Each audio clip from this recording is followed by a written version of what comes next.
திமுகவின் 2 நாள் மாநில மாநாடு திருச்சியில் இன்று காலை தொடங்குகிறது. இது பற்றிய கூடுதல் தகவல்களை தருகிறார் நமது செய்தியாளர் சார்ல்ஸ். இப்ப மாநாடு எப்ப தொடங்க இருக்கு? இப்ப இதை யார் தொடக்கி வைக்கிறாங்க? இந்த மாநாடோடைய இன்றைய நிகழ்ச்சிகள்ல என்னென்னலாம் இடம்பெற இருக்கு? கண்டிப்பாக ராஜி, அதாவது திமுகவோட 10வது மாநில மாநாடு இன்னும் சற்று நேரத்தில் துவங்க இருக்கு. குறிப்பாக இந்த மாநில மாநாட்டு துவங்குவதற்கு முன்னதாக திமுக தலைவர் கருணாநிதி அவர்கள் 90 அடி உயர கொடி கம்பத்தை கொடியேற்றி அவங்க துவக்கி வைக்கிறாங்க. மாநாட்டை திறந்து வைப்பது திமுகவோட கழக பொதுச் செயலாளர் அன்பழகன் அவர்கள் மாநாட்டை திறந்து வைக்கிறாங்க. அந்த நிகழ்ச்சிகளுக்கு பிறகு இசை நிகழ்ச்சி நடைபெறுகிறது. அதனைத் தொடர்ந்து வரவேற்பு குழு தலைவரும் முன்னாள் அமைச்சருமான திமுக மாவட்ட செயலாளர் KN நேரு உரையாற்றுகிறார். மாலை திமுகவோட கழக பொதுச் செயலாளர் அன்பழகன் அவர்கள் இந்த மாநாட்டோட முதல் நாளான இன்று உரையை அவர்கள் இந்த தலைமையில் இன்று மாலை நடைபெற இருக்கு. இதற்கான விரிவான ஏற்பாடுகளை ஏற்கனவே கடந்த 2 மாத காலமாக திமுக நிர்வாகிகளும் தொண்டர்களும் ஏராளமானோர் செய்து வந்தாங்க. ராஜி, சார்ல்ஸ், கடந்த 2 மாதங்களா மாநாட்டுக்கான ஏற்பாடுகள் செய்யப்பட்டிருக்கிறதா சொன்னீங்க. என்ன மாதிரியான ஏற்பாடுகள் செய்யப்பட்டிருக்கு? நெரிசலை தடுக்க போக்குவரத்தில் ஏதாவது மாற்றம் செய்யப்பட்டிருக்கா? பனிமலர், அதாவது திருச்சியை பொறுத்தளவு இது திமுகவோட 10வது மாநில ஒருபுறம் இருக்கு. இது திருச்சி மணப்பாறை சாலையில் தீரநகர் அருகே 250 ஏக்கர் பரப்பளவில் கடந்த 2 மாதங்களாக பணிகளை மேற்கொண்டு இந்த மாநாட்டு இப்போ தற்பொழுது இரு வடிவம் பெற்று இன்னும் சற்று நேரத்தில் துவங்க இருக்கு. அது ஒருபுறம் இருக்கு. போக்குவரத்துக்காக மணப்பாறை மற்றும் மதுரை ரோடு அந்த 2 சாலைகளில் போக்குவரத்து போலீசாரும் பணியில் ஈடுபட்டிருக்காங்க.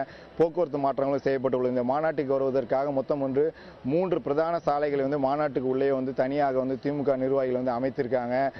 எந்த புறத்திலும் போக்குவரத்து நெரிசல் ஏற்பட்டு விடக்கூடாது என்பதற்காகவும், மறுபுறம் திமுக தலைவரும் திமுக பொருளாளரும் போக்குவரத்து நெரிசலில் சிக்காமல் இருப்பதற்காக அவர்கள் உள்ளே இருந்து இந்த மாநாட்டோட அனைத்து நிகழ்ச்சிகளையும் பார்ப்பதற்கும் கலந்து கொள்வதற்கும் அவர்களுக்கு 2 குடில்கள் அமைக்கப்பட்டுள்ளன.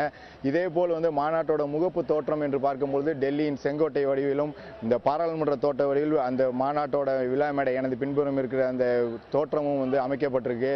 தொடர்ந்து அதாவது இந்த மாநாட்டு பந்தல் 1100 அடி நீளம் கொண்டது. மிக பிரம்மாண்டமாக இதில் அமைக்கப்பட்டுள்ளதால் ஏராளமான தொண்டர்கள், திமுகவை பொறுத்தளவு 5 10 லட்சம் தொண்டர்கள் வருவார்கள் என அவர்களுடைய தரப்பில் அவங்க தெரிவிக்கிறாங்க. இதற்காக நூற்றுக்கணக்கான LCD டிவிக்களும் பொருத்தப்பட்டுள்ளன. இந்த மாநாட்டுக்கு உள்ளே நிகழ்ச்சிகளை பார்க்க முடியாதவர்கள் வெளியில் இருந்து பார்க்கும் அளவிற்கு தற்பொழுது அந்த ஏற்பாடுகள் செய்யப்பட்டுள்ளன. இப்பொழுது தொண்டர்கள் அனைவரும் வர தொடங்கிவிட்டனர். இன்னும் சற்று நேரத்தில் திமுக தலைவர் அவர்கள் கொடிக்கம்பத்தில் கொடியை ஏற்றி துவக்கி வைக்க இருக்காங்க. இதற்கான விரிவான ஏற்பாடுகள் ஒருபுறம் செய்திருக்காங்க. மறுபுறம் அடிப்படை வசதிகள் என்று பார்க்கும்போது குடிநீர் கழிப்பிட வசதிகளும் செய்து தரப்பட்டுள்ளது. அது மட்டும் இல்லாமல் இந்த திருச்சி மாநகர் முழுவதுமே ஒரு பிரம்மாண்டமான விழா கோலம் கொண்டுள்ளது. அனைத்து பகுதிகளிலும் வரவேற்பு பதாதைகள் அமைக்கப்பட்டுள்ளன. 400 இடங்களில் இதற்கு மாநகராட்சியும் போலீசார் அனுமதியுடன் இந்த பதாதைகளும் வைக்கப்பட்டுள்ளது. ஒருபுறம் இது இன்றைய நிகழ்ச்சியை பொறுத்தளவு இன்று காலை கொடியேற்றம், மாநாட்டு திறப்பு நிகழ்ச்சி நடைபெறுகிறது. அது மட்டும் இல்லாமல் தொடர்ந்து ஒவ்வொரு தலைவர்களும் முக்கிய, அதாவது 2ஆம் கட்ட தலைவர்கள் உள்ளிட்டோருக்கான உரைகளும் இன்று நடைபெற இருக்கு. பனிமலர், சார்ல்ஸ், இப்ப இது ஒரு முக்கியமான காலகட்டத்தில் இந்த மாநாடு நடத்தப்படுது. அதாவது இன்னுமே தமிழக கட்சிகளை பொறுத்த வரைக்கும் கூட்டணி வாய்ப்புகள் இன்னுமே தெளிவான முடிவு எடுக்கப்படல. இந்த மாதிரியான சூழ்நிலையில இந்த மாநாட்டுல யார் யார் என்னென்ன விஷயங்கள் பேசுவாங்கன்ற எதிர்பார்ப்பு எப்படி இருக்கு?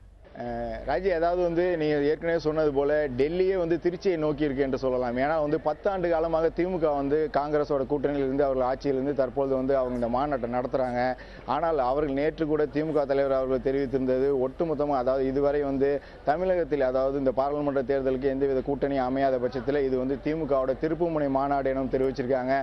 வேட்பாளர்கள் எதுவும் இதில் அறிவிப்பு இருக்குமா என்று திமுக தலைவர் அவரோடும் கேள்வி எழுப்பிய போது அதற்கு மௌனம் மட்டுமே பதிலாக வந்தது.